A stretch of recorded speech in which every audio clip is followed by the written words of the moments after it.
All right, everyone, we are now live with today's program. And today's program is a unique series that we have at Learn Around the World called Meet a Local. So the idea here is we're just meeting people from all around the world. Everyone is a local. You are a local. I'm a local. We all come from a place, and we all have a specific culture and customs that we all learn from where we live in our world. And today's show is brought to you by Learn Around the World. As I just mentioned, we will be using Twitter on today's broadcast. So if you like to roam around your classrooms, teachers, you can use the hashtag GeoShow. Again, that's the hashtag GeoShow to send in your questions on Twitter. I am not following my handle, so please only use the hashtag. We do give some shout outs here on Learn Around the World's programs. So our first random shout out today is going to Mrs. Colbanis's classroom from Rhode Island. Shout out to you guys watching from Rhode Island today. We also have a classroom in Ontario, Canada. So big shout out to Mrs. Smith-Bishkoff's classroom in Ontario, Canada. And we also have another classroom. We'll give a random shout out down in Texas to Mrs. Lillard's high school classroom. There are many other classrooms watching as well, so I'm apologizing if we don't get to everyone on a shout out. And let's give one more to Mrs. Brokaw's class watching from Arizona today. I know, unfortunately, there's a snowstorm hitting the New England area, so some people may not make it to today's broadcast. All right, so without further ado, we're going to go ahead and introduce today's guest on the program. So it looks like we actually have two guests today. So let's go ahead and introduce Ali Al-Mshakheel, if I'm pronouncing that correctly. And Yes. go ahead and introduce yourself to everyone. And you are now on camera, Ali. Hi, good morning. My name is Ali Al-Mshakheel, and today also I'm joined with my daughter, Elian Al-Mshakheel. She's a second grader, and I asked her to help me answer some of your questions. All right. Okay, and Ali, where do you currently live? Currently, we live in Maine, in a city called Biddeford. In Biddeford, Maine. All right. And where did you grow up when you were your daughter's age? Actually, when I was in my daughter's age, I was born in Kuwait. It's a country in the Middle East. And then at the age of 16, when I was 16, I moved to my original country where my family is from, which is Iraq. So I think I spent most of my time in Iraq. And basically, I come from the southern part of Iraq in a city called Nasiriyah. And then when I was 18, I went to university college. I joined Baghdad University College of Arts, and I studied English literature in Baghdad. And since then, I fell in love with Baghdad, the capital of Iraq. All right. So for those of you that aren't aware, Baghdad is a big city. If it was in the USA, it would be the second largest city in the US. So big metropolis in Iraq. All right, so we're going to go ahead and Ali gave us some pictures. We're going to share those pictures with you in just a couple minutes to give you a feeling about his family and maybe some places around Baghdad. But first, let's go ahead and jump right into it and see if we have any questions. Let's go ahead and introduce our on-camera guest classrooms with us today. First off, we have Mr. Ruffin's classroom from Minnesota. Welcome to the show, guys. Hi. All right. Do we have any questions so far for Ali in Minnesota? Not quite yet. Not quite yet. All right. And we're going to go ahead and introduce our next on-camera classroom as well. We have Mrs. Bishkoff's classroom from Florida. Welcome to the show, everyone. All right. And do we have any questions off the bat about moving to Maine in the USA or about Baghdad in Iraq? Maybe I should share with them what I do here in Maine. Okay, go for it. Okay. Actually, we moved from Baghdad to Maine in March 2014. That's almost 5 years ago. And I have a background in journalism. I worked with the Time. I am an Emmy Award nominee with ABC News. I worked for 4 years with ABC News. I worked with the Time magazine, the New Yorker, Boston Globe, and NPR for almost 12 years in Iraq, in Baghdad. And the last 2 years before moving to the US, I was a public information officer with the United Nations mission in Iraq. And I have my own agency, interpretation agency. I'm an Arabic interpreter, and there are quite a few. Some interpreters work with me. I provide interpretations or help people to find interpreters, Portuguese, Spanish, French, Arabic, and Somali. And actually, I worked with the district here, with Portland Public Schools, for 2 years as a parent community specialist, where I connect, interpret, and also a cultural broker between parents who speak Arabic and the district teachers, administration within Portland Public Schools. And also my daughter, her kindergarten was within Portland Public Schools, first year, also her first grade Portland Public Schools, and now second grade in Bedford Public Schools. All right, great. And so can you tell us, is there a very large community of Iraqis or other in Portland and yes, around actually, Maine? We don't have any statistics, but in Maine, yes, it's big. I would say thousands of Arabic-speaking families, not families, members. We have people from Iraq, we have people from Syria, we have people from Lebanon, we have people from Kuwait, we have people from Sudan, we have some people also from Somalia who speak Arabic. So there are, I would say, thousands of people live in Maine who immigrated from the Middle East. Now they are refugees, and also they are Mainers or new Mainers in Maine. Okay, great. And just a couple of reminders for everyone that is watching off of camera today. We have about 11 additional classrooms from around the US and Canada watching as well. This show is interactive for you as well, so please feel free to use the Q&A app at the bottom of your screen to send in your text questions, and or you can use the hashtag GeoShow on Twitter. And just to get things started, if you're thinking you're a little nervous about what to ask, I have a question from myself for Aili. And so I find it interesting when I travel to different countries, and especially when I come back to the US, just little differences between places. For example, I used to live in Korea, and one of the things that I loved about Korea that I thought was amazing is that they have doorbells on the tables in the restaurants. So when you need a waiter, you hit the doorbell and the waiter comes to you. You don't have to wait for them to come by. Is there anything that that is customary or popular in Iraq that you really miss? Something you wish that was found in the U.S.? It could be a place, a type of service, or anything like that. Yes, actually, it's a type of food which is especially grilled fish. It's the fish itself. It's any type of fish, but the way we grill it is special, and we call it masgoof. It's like we put it away from fire, which is we never found it here. We tried to do it here a couple of times, and also the way we cut fish is also special, because this is how the way where I buy my fish. I told them how to cut the fish. Usually they cut the fish from the belly, but for us we cut the fish from the top all the way, and then that's why we call it masgoof. We put the fish away from fire almost for an hour and a half.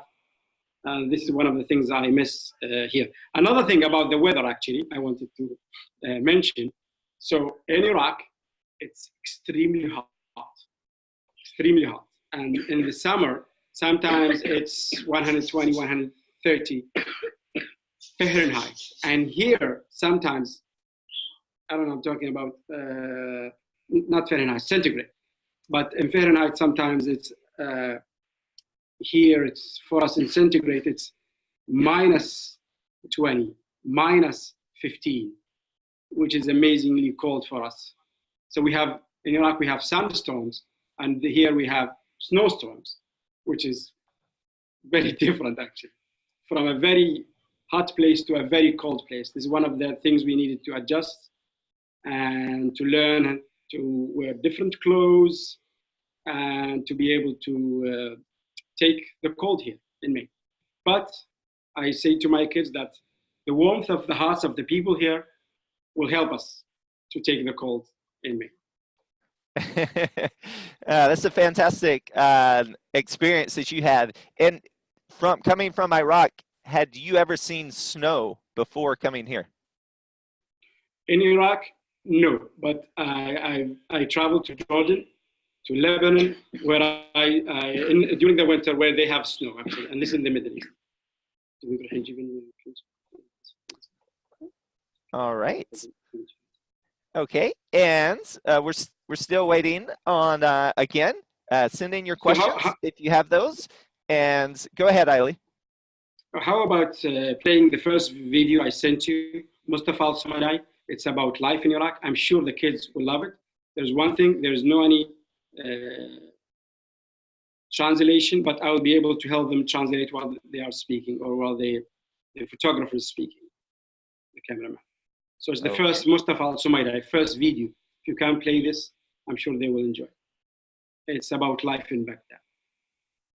Random shots from Baghdad. And I think the name of the video is I Am Iraqi. And I really want the students, or our students here, the students here in the US to see Iraq. Here we go.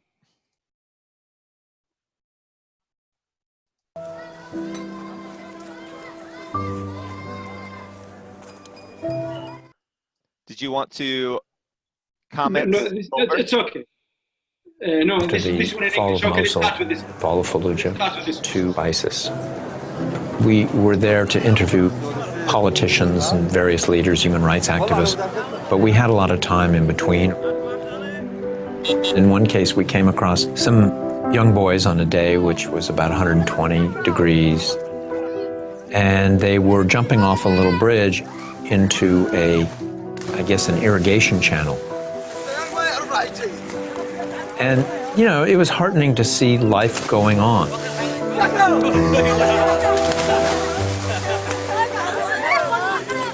It was in stark contrast to the tension that you feel throughout the city because of the constant threat of kidnappings and bombings. ISIS can make their life miserable because it can send bombs into the city at will. But in a lot of places, life just churns on. In the Middle East, Iraq is one of the youngest populations of any state. And so you have a lot of kids, a lot of young 20-somethings, and they're looking for fun.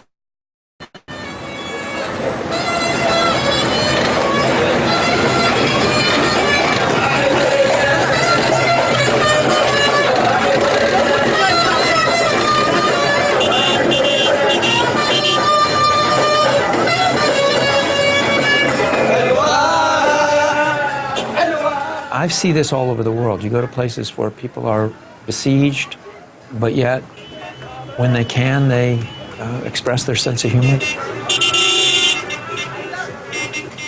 You have to survive. You can't just huddle in your house all day in fear.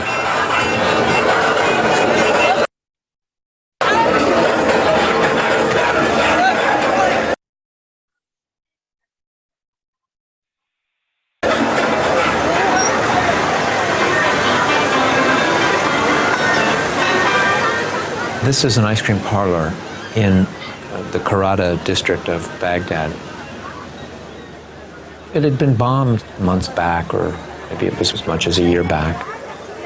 And, you know, I had umpteen conversations with people in Baghdad about the bombs, and they say, hey, don't worry about the bombs, because they just are. They're just a fact of life. You know, your only hope is that if a bomb goes off, it's far enough away or it's close enough that you're gone quickly. The people of Baghdad, who I have grown to have tremendous sympathy for, over the years, over my 5 or 6 trips, whatever it's been. The life they live there is so compromised and so constrained by the conditions of the war.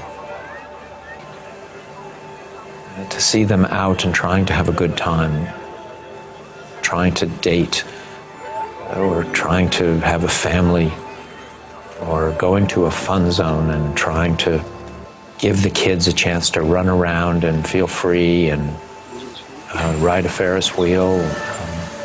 You know, they're just trying to do what we try to do.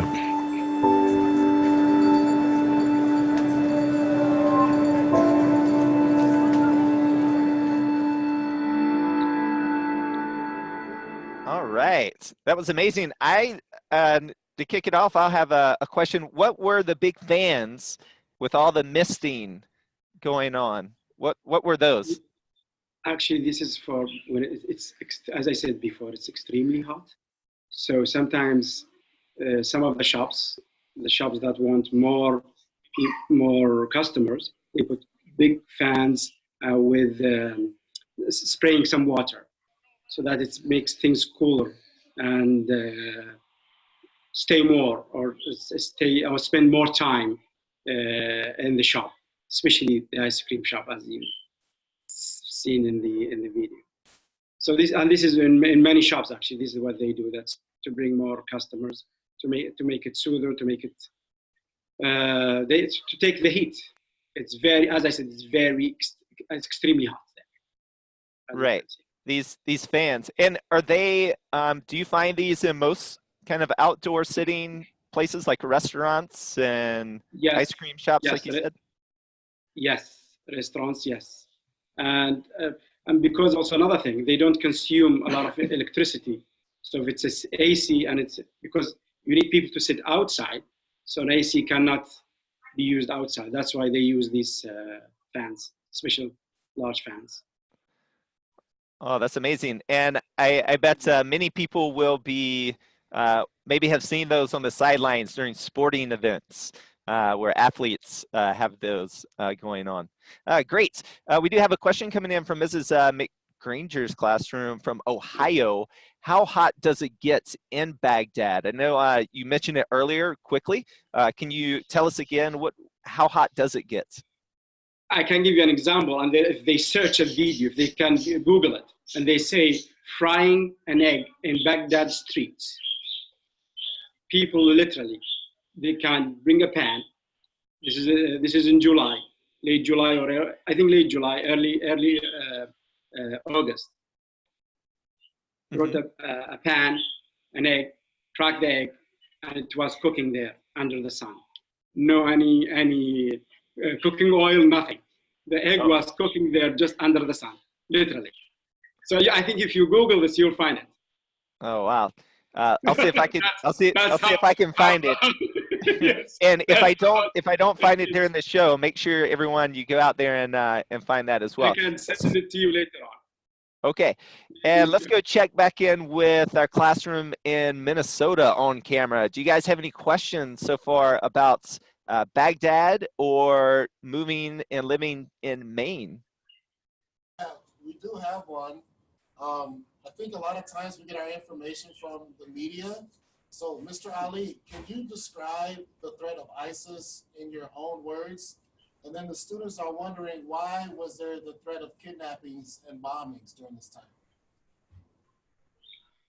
Actually, it's a very big subject to talk about. As I said, I have a journalistic background. I covered violence in Iraq before. Actually, I would say Iraq is almost like a battlefield. I wrote something, maybe I read to you, but it will be easier if I read this. I wasn't expecting actually any questions about ISIS, but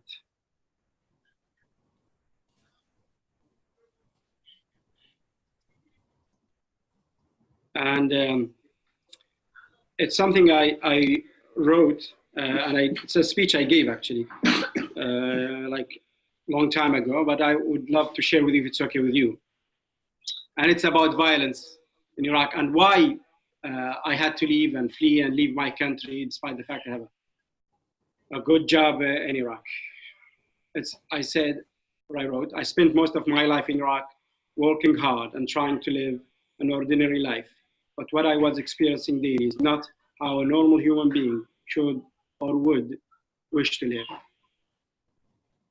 I and the people around me lived in constant fear of what tomorrow would bring.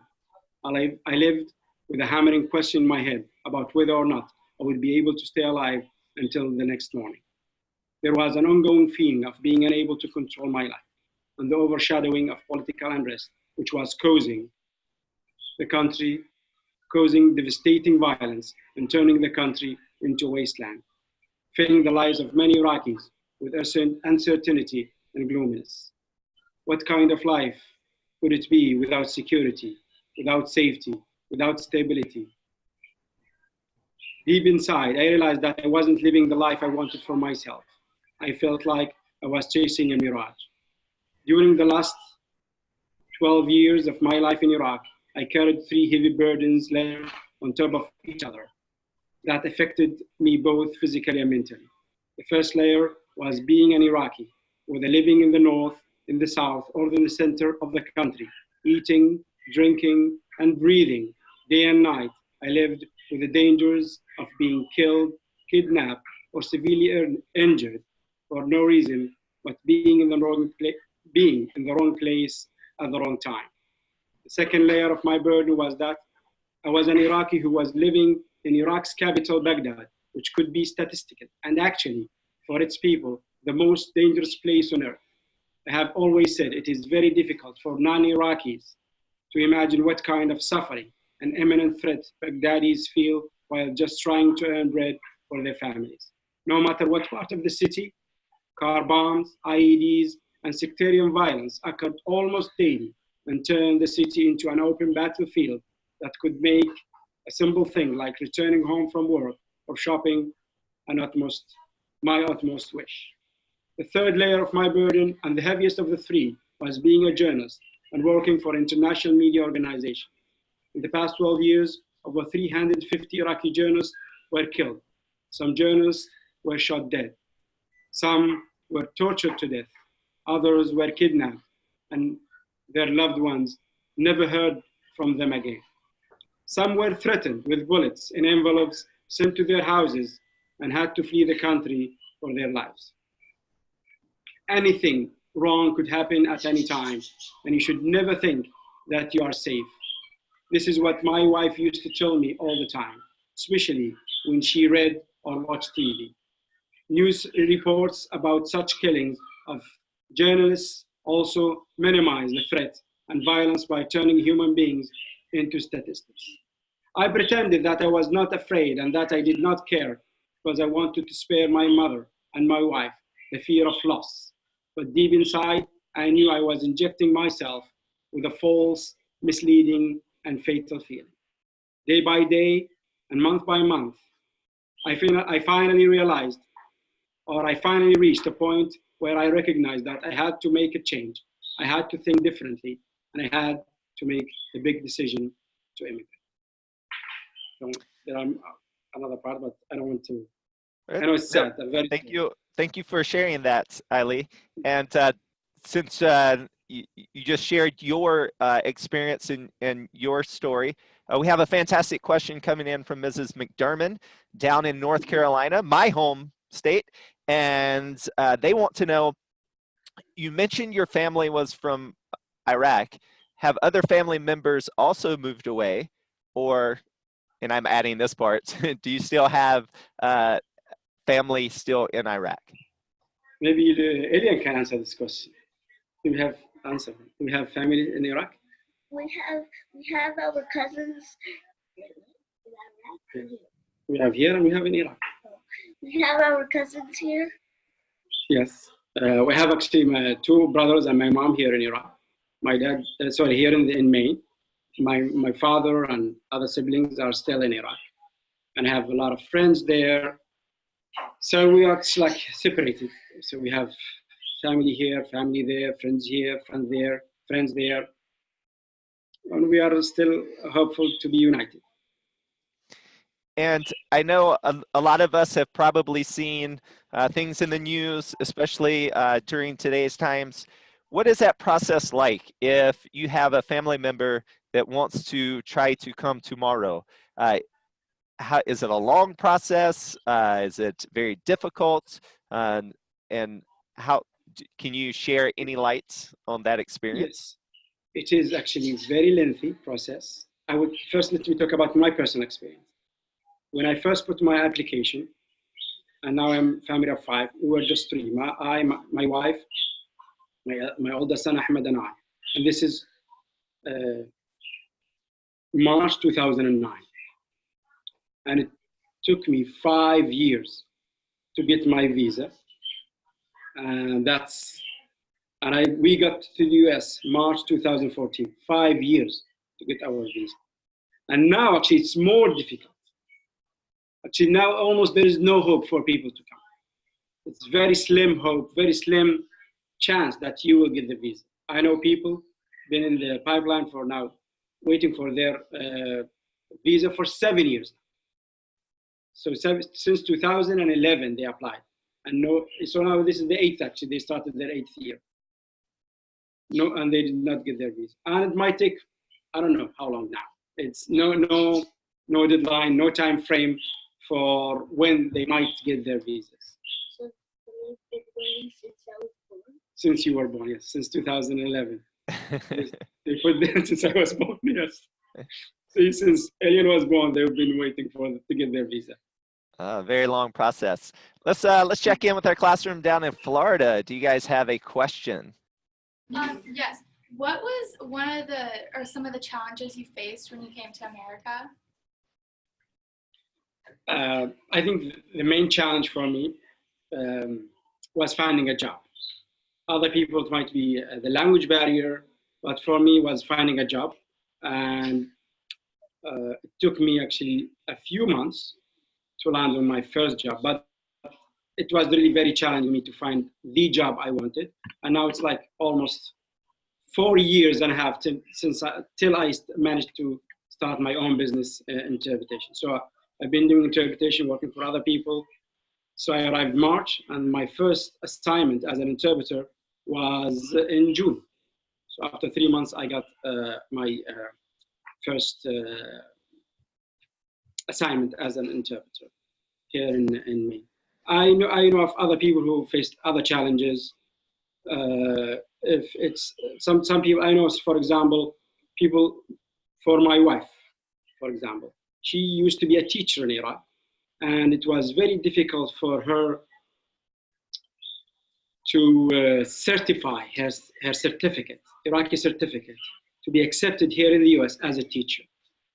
So she had to volunteer a whole year in one of the schools. She's now an EdTech. In Iraq, she was a teacher, full-time teacher. Now she's an EdTech, which is a different pay, but still in the education field. She likes the education field, but it's very difficult for her to be a teacher here in the US. You have to go back to school, and your certificate to be accepted in the US. So this is one of the challenges, actually, main challenges for the people who come, especially in Maine. I don't know about other states. This is one of the main challenges. People with degrees, it's very difficult for them to find the jobs match their experience. So some people would start low-paying jobs despite the fact they were, I know, engineers. They are now interpreters, or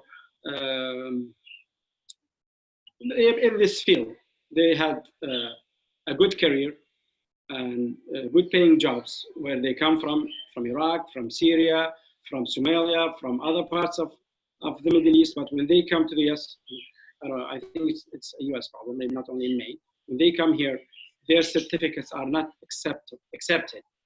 And they have to go back to school or take some sort of, like doctors, some sort of special test, and it's at least 3 to 4 years if you want to be, even despite the fact you were practicing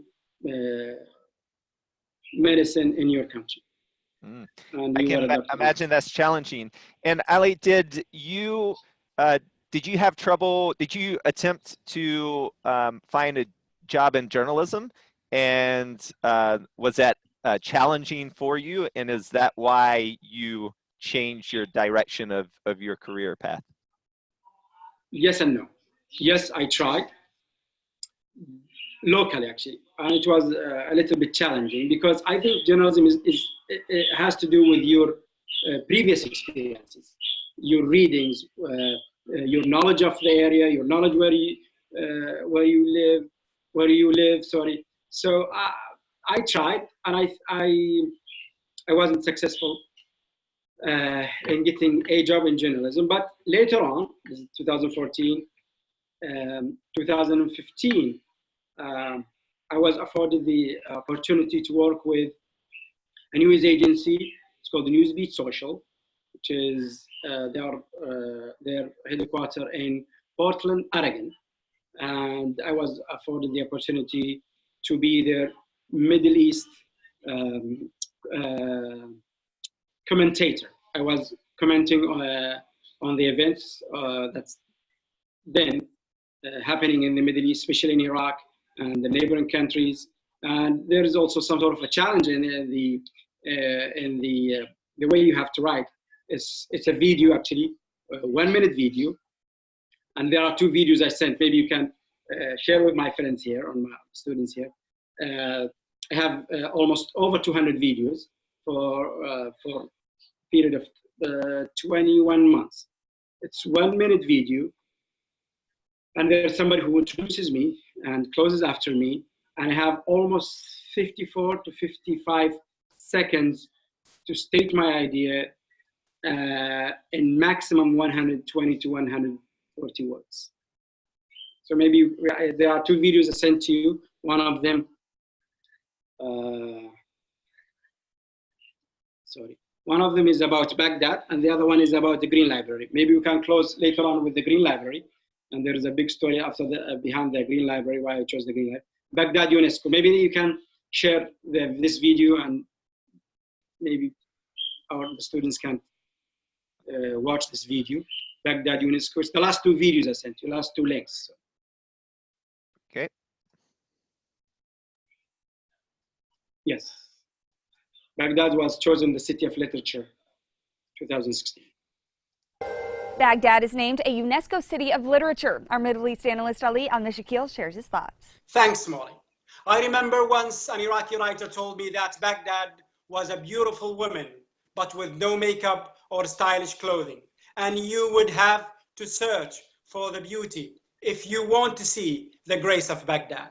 Feel and smell the history, not the powder of the smoking guns or the ashes from the explosions. Someday, violence will come to an end, but literature, beauty, and the strength of the word will stay. There are 10 things mentioned in the UNESCO website about Baghdad that I'm proud of.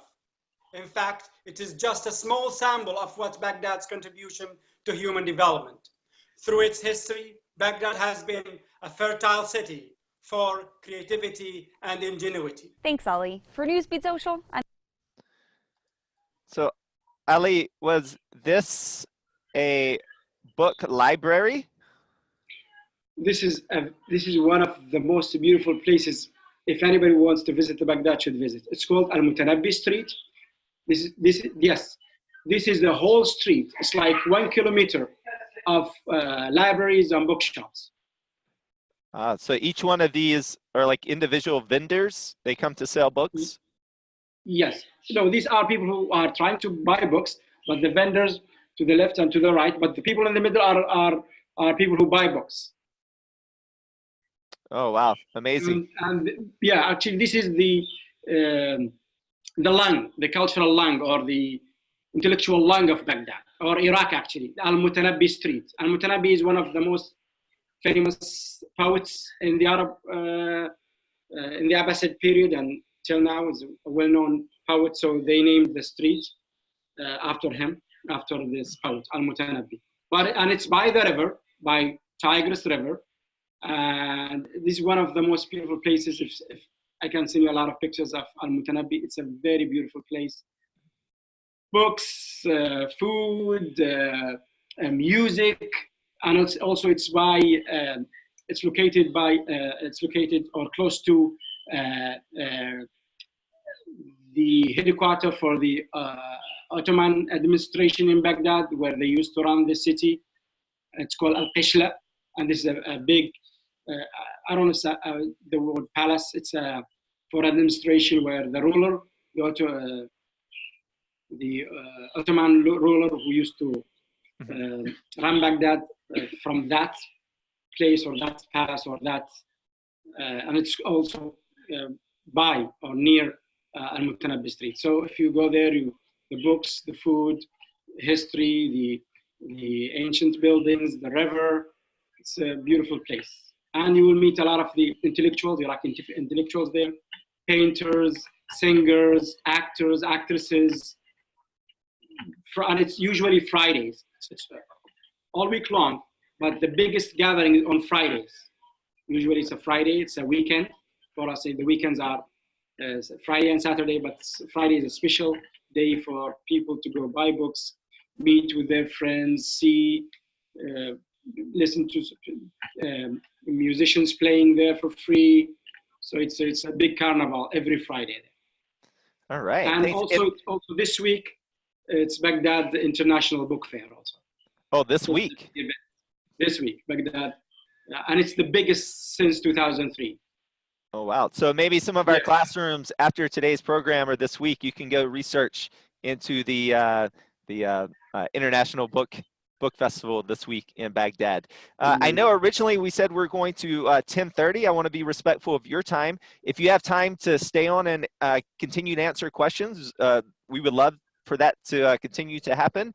Classrooms, if your schedule doesn't permit, you have any question for Elian today? If you have any questions for Elian. All right. So does anyone have any questions for Ali's daughter and Elian, which is in Arabic means the little palm tree. Little palm tree. That is beautiful. Let's go over to Minnesota. And if you're watching from the outside, if you have a question, go ahead and send those into #GeoShow on Twitter or into our Q&A app right inside of Zoom as well.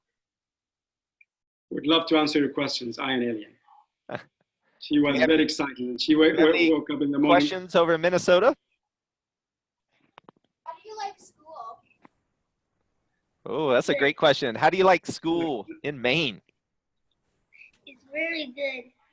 Talk about your school. What is your favorite class? My favorite class is music. Music. What do you play? We're going to have a concert on March 13th, and we're getting ready to do it. Yeah. Oh, great. And we have a question coming in from Arizona. They want to ask you a question all the way from Arizona, and they want to know what grade you are in. I'm in 2nd grade, and I'm in Miss Babcock's class. Great question. And so that came from Mrs. Brokaw's class in Arizona, and I believe they Thank you for the questions. Thank you for graders. Keeping Elian busy answering questions.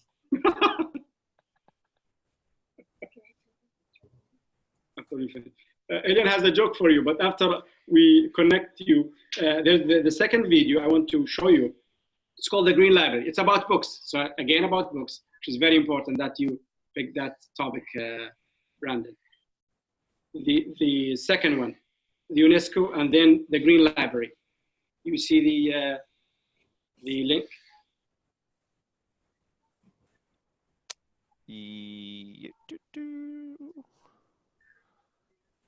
So the Green Library is connected with the photos I wanted to show to the kids. I'm getting a broken link for that one. The Green Library? Yeah, I can't show that. It says the link is okay. The site can't be reached. Google my name, Google my name with the Green Library. Just if you Google my name with the Green Library, you will see the video on YouTube.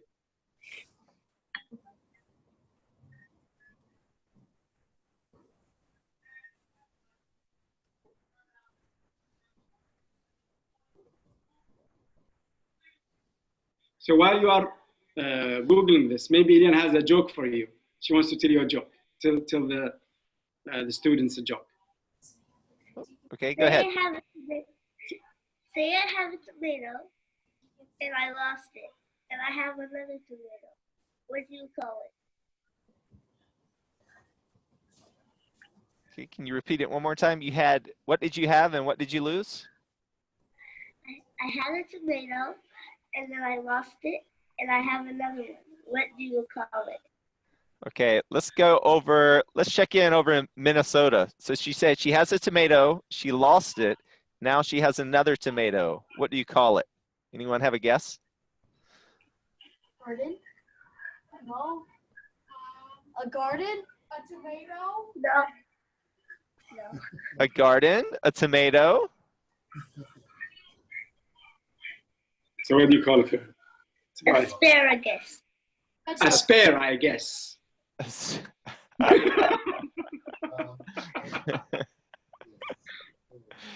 spare, I guess. I love it. I'm gonna use it. Okay, all right. So let's show that video. A spare, I guess. I guess we have a spare, I guess, video. All right, here we go. I'm ducking and everything. No, not this one. Oh, that is. Not this one. It played. Okay. Yeah, I think this one.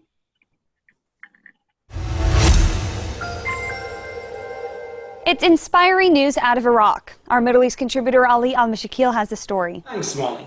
In a unique experiment in Iraq, a man is working hard to encourage young students in his village to read books, not by asking them to go to the library, but by taking the library to them, calling it the Green Library. The Green Library is a mobile library in a small wagon that roams Al-Bunahab village on weekends to give young readers the opportunity to read books and maybe feel the pleasure of reading. Engineer Kazim Hassoun, the man behind the Green Library, hopes to spread his idea to neighboring villages to promote cultural awareness and encourage young boys and girls to see the world through different lenses and hope for new horizons for them. Thanks, Ali. For Newsbeat Social, I'm on. All right, the Green Library. Beautiful. All right. So I connected with Engineer Kazim Hassoun, and also I started an initiative here in Portland when I was in Portland, and I managed, with the help of Portland Public Schools and other friends, we managed to collect 316 books with crayons and notebooks and gathered them in 2 boxes. Each was like 50 pounds, so it's all about 100 pounds, and we sent them to Iraq. And to that Green Library, the same kids were shown in the Green Library, and they were very happy. And if you can show us some of the photos that says, "Thanks, Portland." Brandon, thank you very much for your help. I'm very sorry. So some of the photos there, the last photo says, "Thanks, Portland," with the books. I think there are seven photos. This is another one, this is another event. Yeah, these ones. Yes. Yes. So these are children in Baghdad? These are actually, this is not Baghdad. Actually, it's a town in like 150 miles east of Baghdad. 150 miles southeast of Baghdad. It's called, the province there is called Diwaniyah. The city or the town or the village is called Al-Bunahab. So I thought of supporting, yes. So is this, with all of the umbrellas, is this something for this particular or event, or is it common in Iraq because it's so sunny and hot to use the umbrella for shade from the sun? Actually, it's becoming more fashionable. Usually only old people use the umbrellas, but now it's cut off for more kids are using them when it's hot. But usually when kids don't wear them, but for old people, but now it's more fashionable. Kids use these umbrellas because as I said, it's extremely hot during the summer. Oh, great. And is this an initiative that you are still running? Are you still collecting books to send to the Green Library? Would love to connect, actually, I have an initiative I'm thinking of or working on to collect books to Mosul Library, public library. This library, sorry, Mosul University Library, which was looted and destroyed by ISIS a few years ago, and they are accepting donations and accepting books. So this is one of the projects I and the members of the community are trying to work on. We need to collect some books and send them to Mosul University in Iraq. So there's another initiative of collecting books from here, from Maine, and send them back to Iraq. But it's a little bit with university, it's not any book. You need to find books suitable for college level.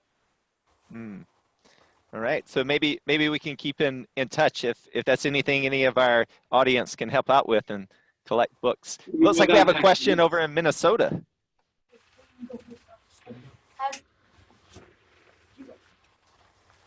Have you ever got snow days in Maine?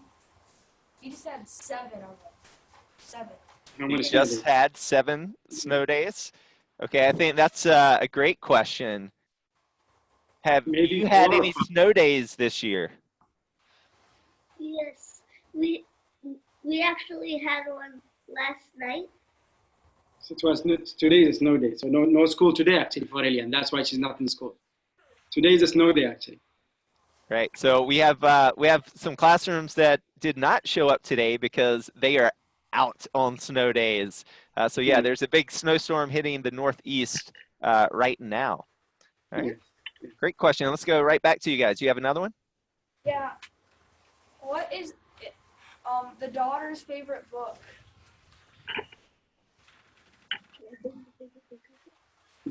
She'll bring you my favorite book. She wants to bring her favorite book. It's in the kitchen. Okay. So as she's grabbing that. Very good and smart question. I like your question. What's your name? Nathan. Nathan, thank you very much. Smart question. So what is your favorite book, Nathan? There's a couple of them.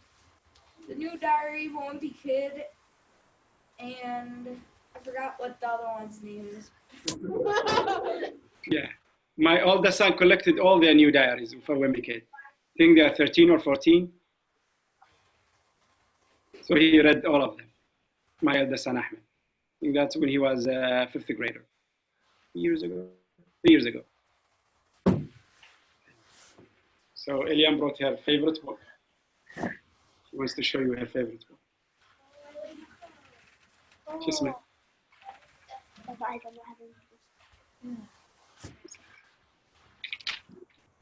Say Sylvia. Which one is it? I think it says El Defa. El Defa. C.C. Bell. El Defa. And she started reading it. I only finished it. Oh, finished it. Beautiful. Do you recommend it? So, Joby. I do recommend it. Thank you very much. All right. So maybe can you? I hear your mom is a teacher, or she works in education. Do you like teachers? Can you be our teacher? Use your words. Use your words. My favorite teacher was in 1st grade. Was in 1st grade, so last year. And is there an easy couple of words that you guys can teach us in Arabic? Yes. Mm-hmm.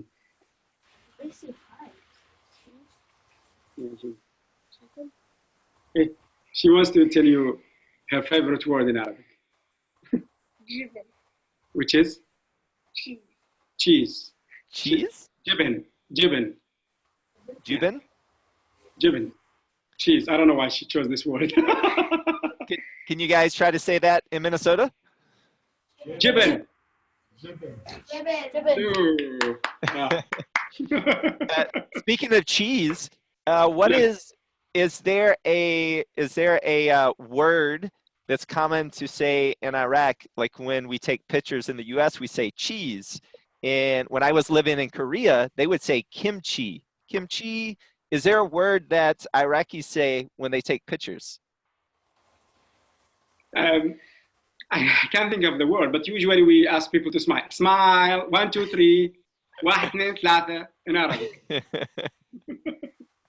right, and I saw a hand over in Minnesota. I want to teach them another word, which is, I think it's very important to use all the time, no matter what. It's shukran. Thank you. We have to be thankful all the time, whoever is helping us. So I think the word shukran, which means thank you, is very important to learn if you are in the Middle East. Is it shukran? Shukran. Shukran. Yes. Can you guys say shukran? Shukran. Thank you very much. I'm very grateful for your time, for giving us, I and Elian, the opportunity to be with you, talk to you, share our story, share our experience here in Maine and our past experience in Iraq. So we're pushing on an hour. I think that's a great place to go ahead and wrap up, and we can all practice an amazing new word today. So do you remember how to say thank you in Arabic? And can you say thank you over in our classroom in Minnesota? Shukran.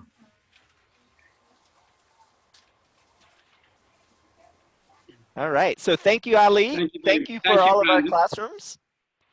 And be on the lookout. We're going to be having more guest speakers come on our program throughout the spring to share about their hometowns and where they live. And I hope you get out and go ahead and research what Ailey taught us today about all of the book markets and the book festivals coming up in Baghdad. Do your own research. I know this is it's one of the oldest places in the world as far as civilization, the first civilization. Mesopotamia. Right. And so this is a place with so much history. Go out there, learn as much as you can about Baghdad and about Iraq and about this region of the world. We hope to see everyone again soon. It's a great big world out there, so keep exploring. Yes, do please. Thank you very much. Have a great day.